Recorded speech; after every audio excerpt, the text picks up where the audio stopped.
السلام عليكم ورحمة الله. ازيكم عاملين ايه؟ يا رب تكونوا في احسن حال. سعادة الدنيا كلها تكون ملك ايديكم.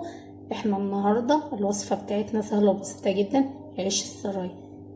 قبل ما ندخل نشوف طريقة عيش السراي بتاعنا هو ايه وعبارة عن ايه والطريقة بتاعته ومقاديره، ما تنسوش في اللايك، واللي ما دخلش في القناة واشترك يدخل يشترك ويفعل زر الجرس عشان يوصلوا كل جديد. انا هوريكم معايا قطعة من عيش السراي بتاعي. شوفوا هشة جدا ومفرغة من جوه ازاي، شايفين؟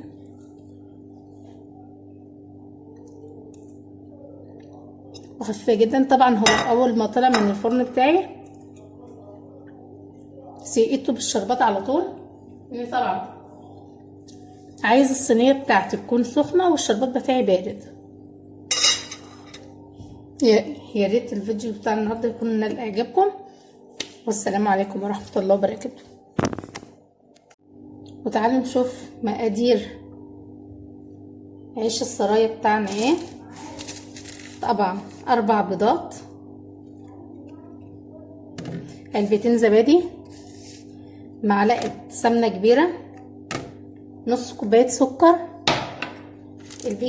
البيكنج باودر بتاعنا هناخد منه معلقه كبيره، وهنا مع 4 فانيليا طبعا، والدقيق بتاعنا على حسب العيش بتاعنا السراي هيتعمل ازاي.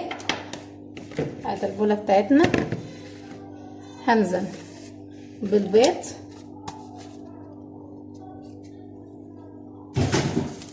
والفانيليا بتاعتي،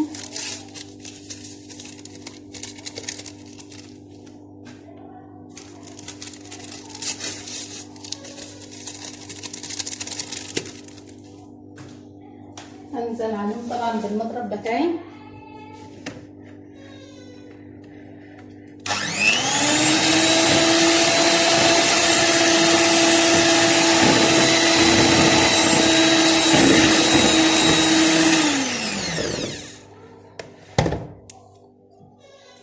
هنزل بمعلقة السمنة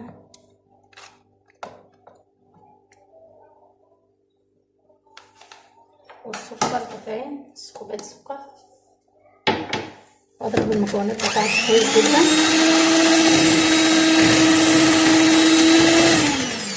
هضربهم كويس جدا وارجع لكم. هنزل بالعلبتين الزبادي بتوعي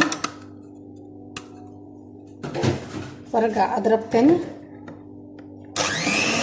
بعد ما ضربتهم كويس هنزل بالدقيق بتاعي على حسب العجين طبعا ما هتاخد مني المواد السائله بتاعتي دي. طبعا يا جماعه عيش السرايا بيتعمل بشربات، الشربات بتاعه هو ايه؟ كوب ونص سكر على كوبايتين ميه، ذره فانيليا صغيره، عصره ليمونه،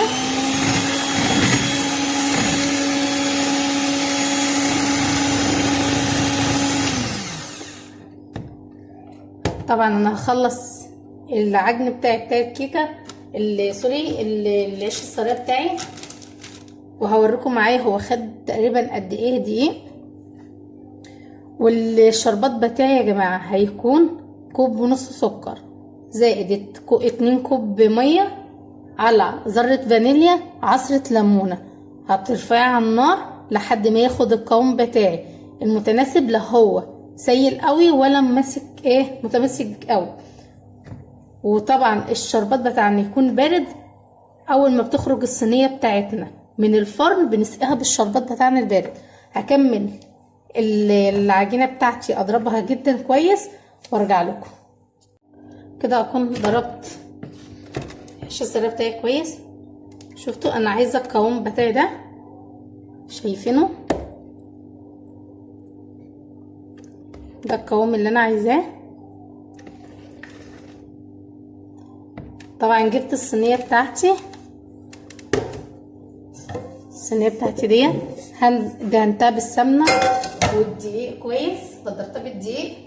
هنزل بالخليط بتاعي ده في الصينيه بتاعتي، وده شكل الصينيه بتاعتي بعد ما اوزعها الخليط بتاعي كده في الصينيه كويس.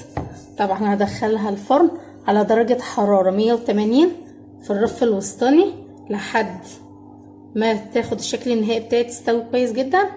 طبعا هعرف منين ان هي استوت من جوه؟ همسك الخله بتاعتي بس بعد اما تاخد الوش بتاعي كامل كله احمر من فوق ومعموله من تحت الحواف بتاعتها مصفره من تحت، هنزل بالخله بتاعتي واشوفها، احطها في الفرن، شوفها معايا.